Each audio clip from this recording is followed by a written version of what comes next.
Praise the Lord. இந்த செய்தியின் மூலமாக உங்களோடு பேசுவதிலே நான் மிக்க சந்தோஷம் அடைகிறேன்.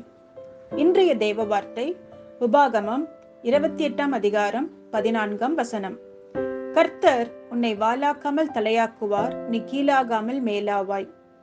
கிறிஸ்துவுக்குள் பிரியமானவர்களே, கர்த்தராகிய இயேசு கிறிஸ்துவின் நாமத்தில் உங்களுக்கு அன்பின் வாழ்த்துக்கள்.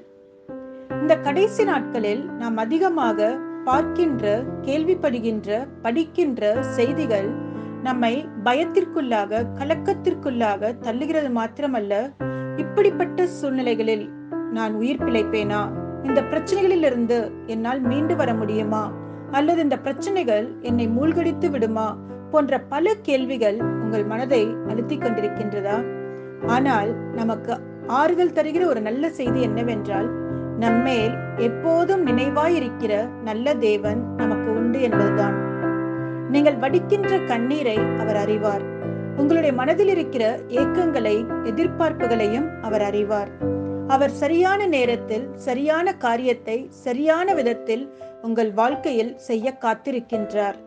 அவர் உங்களுடைய வாழ்க்கையில் கொடுத்த வாக்கு தத்தங்களை நிறைவேற்றுகிறதில் உண்மையுள்ளவர். ஆம், இந்த வாக்கு தத்தங்களின் தேவன் உங்களை பார்த்துதான் அன்போடு சொல்கிறார், நான் உங்களை வாலாக்காமல் தலையாக்குவேன், நீங்கள் முன்னோக்கி செல்வீர்கள், பின்னோக்கி செல்வதில்லை. வேதம் சொல்கிறது, தானியேலுக்கு எதிராக இருந்தவர்கள் தாங்கள் திட்டமிட்டபடியே தானியேலை பசியோடு இருந்த சிங்கங்களின் கெபியிலே போட வைத்தார்கள். இனி தானியேலின் ஜெப வாழ்க்கை அவ்வளவுதான், அவர் கட்டாயம் சிங்கங்களுக்கு இரையாகி மரித்து போவார் என்று பேசியிருப்பார்கள். ஆனால் அவர்கள் ஆச்சரியப்படும் விதத்தில் அவர்களுடைய திட்டங்கள் தோல்வியடைந்து தானியேலை தேவன் அவர்களுக்கு முன்பாக உயர்த்தினார்.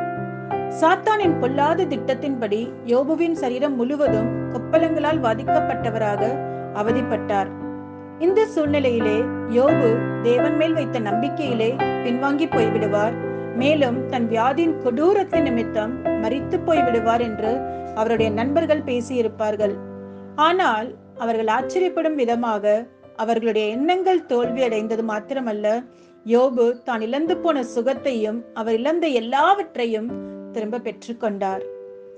யோசேப்பின் சொந்த சகோதரர்கள் தாங்கள் திட்டமிட்டதை போலவே யோசேப்பு அடிமையாக எகிப்திற்கு கொண்டு போகப்பட்டார்.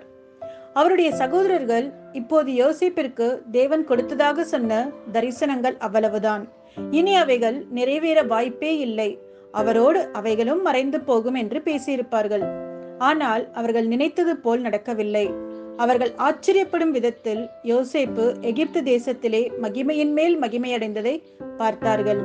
எனக்கு அன்பானவர்களே, உங்களுடைய சூழ்நிலைகள், எதிராயிருக்கிற காரியங்கள் உங்களுடைய ஜெப வாழ்க்கையை அசைத்து பார்க்கிறதை எண்ணி சோர்ந்து போயிருக்கின்றீர்களா? பொல்லாத மனிதர்கள் உங்களுக்கு எதிராக செய்த சூழ்ச்சிகளில் அவர்கள் ஜெயத்தை பார்த்து கொண்டிருக்கிறதை எண்ணி கலங்கிக் கொண்டிருக்கின்றீர்களா? தேவனை நம்பாத மனிதர்கள் முன்பாக நீங்கள் ஒடுக்கப்பட்டிருக்கின்றீர்களா? தேவனுடைய திட்டங்கள் உங்களுடைய வாழ்க்கையில் இன்னும் நிறைவேறாததை எண்ணி மனமுடைந்து போயிருக்கின்றீர்களா? வாக்கு கொடுத்த தேவன் அவர் வாக்கு மாறாதவர். அவர் கட்டாயம் சூழ்நிலைகளை உங்களுக்காக மாற்றி உங்களை ஆசீர்வதிப்பார், உங்கள் தலையை உயர்த்துவார். கர்த்தர் உங்களை ஆசீர்வதிப்பாராக. எனக்கு அன்பானவர்களே, இந்த வார்த்தை உங்களுக்கு மிகுந்த ஆறுதலாக இருக்கும் என்று நான் நம்புகிறேன். தேவன் சூழ்நிலைகளை, காரியங்களை உங்களுக்கு சாதகமாக அவர் மாற்றப் போகிறார். அவர் உங்கள் மேல் வைத்திருக்கிற திட்டங்கள், அவர் உங்கள் மேல் நினைவாயிருக்கிற நோக்கங்கள் அவர் நிறைவேற்றுவார். நம் கண்களை மூடி ஜெபம் செய்வோமா?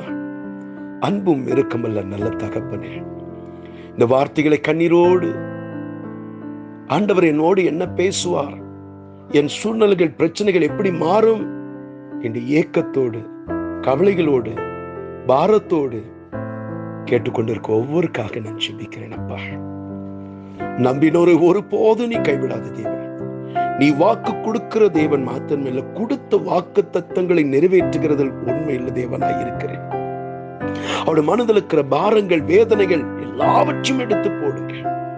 அவருக்கு விரோதமாக செயல்பட்ட எல்லா சூழ்ச்சிகள், தந்திரங்கள், மனிதர்களால் வந்த சூழ்ச்சிகள், பிசாசினால் வந்த சூழ்ச்சிகள், அல்லது இயற்கையின் மூலமாக அவர் எதிராக வந்த காரியங்கள் எல்லாம் இயேசுவின் நாமத்தினால் அகன்றி போவதாக.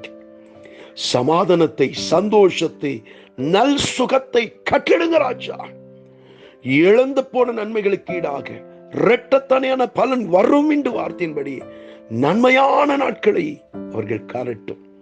மாத்திரமல்ல, நீ வாக்கு தத்தங்களில் உண்மையுள்ள தேவன். யோசேப்பு கொடுத்த வாக்கு தத்தங்களை நிறைவேற்றினீர். அதே போல அவருடைய வேலையை குறித்து, அவருடைய குடும்பத்தை குறித்து, அவருடைய பிள்ளைகளை குறித்து, அவருடைய ஊழியத்தை குறித்து, அவர் செய்கிற கையின் பிரயாசத்தை குறித்து நீ கொடுத்த வாக்கு தத்தங்களை நீ நிறைவேற்றப் போகிறீர். மேலான பலனால் அவரை உள்ளத்தை நிறைக்கப் போகிறேன். ஆசீர்வதிங்க. சந்தோஷமான நாட்களை காண கிருபைக்காக ஆசீர்வதிங்க.